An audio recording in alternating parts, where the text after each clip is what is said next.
Karnataka, with special reference to Hubballi Taluk. So, as we all know, Kutch is the largest district of India in Gujarat state. It is known for its vast salt deserts, arid landscapes, colorful heritage, and resilient people. Karnataka, on the other hand, is a diverse geographical and cultural landscape with fertile plains, coastal trade hubs, and a deep historical connection to various merchant communities. And people from Kutch have been migrating to all over the world, various parts of the world, because of the extreme climatic conditions that they have faced there. Kutch also falls on, it is a seismic zone with 14 fault lines.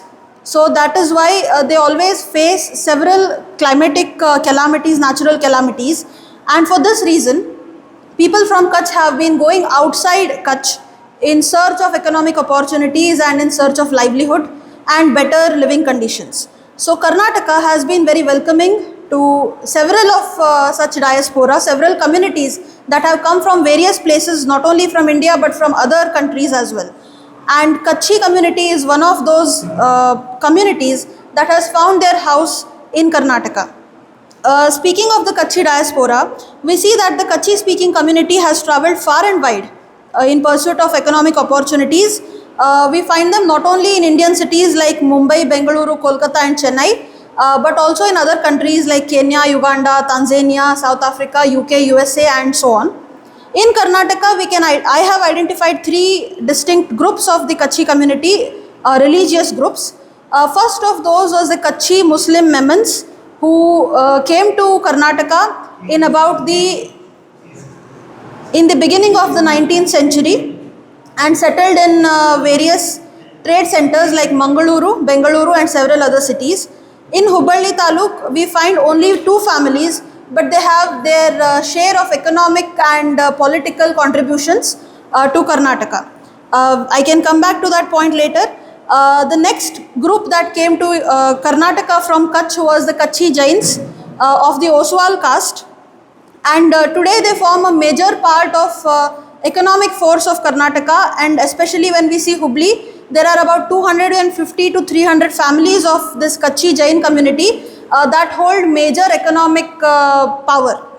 The next group of Kutchis that came to Karnataka were the Lohanas, the Hindu Kutchi Lohanas, the worshippers of Jalaram Bappa, Jhulelal and Krishna, Thakurji that is.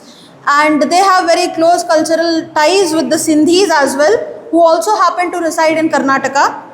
Now, the major aspect of my paper is highlighting their multilingual identity. The Kutchis in Karnataka, even though their mother tongue is Kutchi, they have accepted Kannada as their foster mother, and Kannada happens to be their second mother tongue. Apart from that, they are very fluent in Hindi, Urdu and other languages which are spoken for business. Also, the main purpose of this research is to open up new avenues of, this paper is to open up new avenues of research.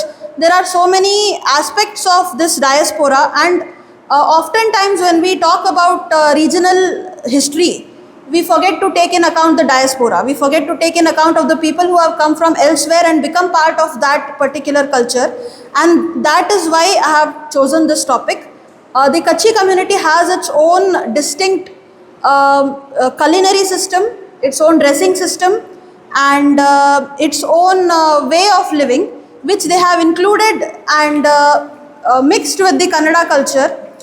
And therefore, they are now a Kutchi Kannadiga existence. They have a Kutchi Kannadiga existence which is worth exploring. Thank you so much.